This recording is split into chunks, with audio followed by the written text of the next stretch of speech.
नमस्कार मित्रांनो, आज आम्ही भुजचं प्लॅन केलं होतं. भुज फिरायला जायचं, तर त्याप्रमाणे आम्ही सकाळच निघालो.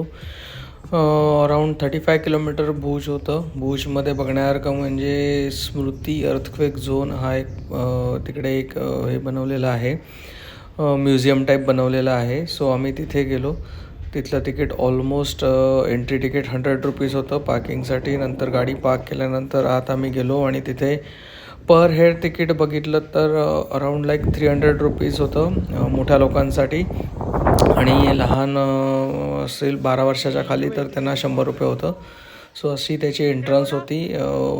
डेकोरेशन्स खूप छान होतं, म्हणजे एकदम सुटसुटीत आणि नीटनेटकं होतं. सो हे म्युझियम मोस्टली होतं जे 2001 की 2 साली जो अर्थक्वेक झाला होता भुज साईडला, आणि त्यात जे मोठं मोठं नुकसान झालेलं होतं त्याचं पूर्ण प्रतीक बनवलेलं होतं. म्हणजे अर्थक्वेक कसा झाला, किती लोकं त्यात हे झाली, लोकं गेली, किती नुकसान झालं आणि मग ते रिडेव्हलपमेंट कसं झालं, हा सगळा प्रकार त्यात एक्सप्लेन केलेला होता.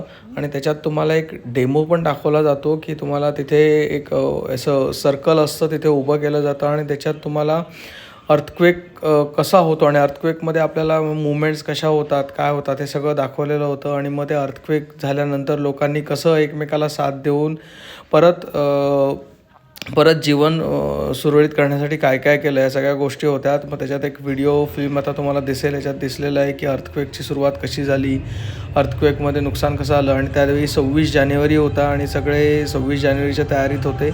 आणि त्याचवेळी अचानक 8:45च्या सुमारास हा अर्थक्वेक झालेला होता आणि अर्थक्वेकमध्ये खूप जास्त प्रमाणात नुकसान झालं होतं. आणि भुज हे शहर जास्त अफेक्टेड झोन म्हटलं जाऊ शकतं त्या ह्याच्यात.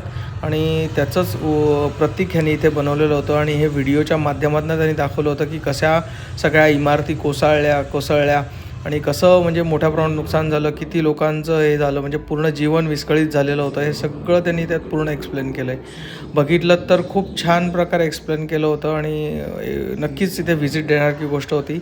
मग तिथून व्हिजिट झाल्यानंतर आम्ही पुढचं जेवण करून स्वामीनारायण टेम्पल व्हिजिट करायचं घेतलं. पण स्वामीनारायण टेम्पल्स हे 12 ते 3 ह्या वेळात बंद असतं. सो त्याच्यामुळे आम्ही तिकडे लेकच्या साईडला गेलो. लेक काय स्वच्छ नव्हता, पण थोडा वेळ काढून मग 3:30 वाजता आम्ही ऐना महल हे एक तिकडचं लोकेशन आहे, ते म्हटलं बघून घेऊ. ऐना महलचं व्हिडिओ आतनं शूट करायला परवानगी नसल्यामुळे मी बाहेरनंच शूटिंग केलं. आणि आत बघितलं तर एकदा व्हिजिट करण्यासारखं आहे, पण एवढं काय खास नाही आहे. पण नंतर आम्हाला स्वामीनारायण टेम्पलचं दर्शन झालं.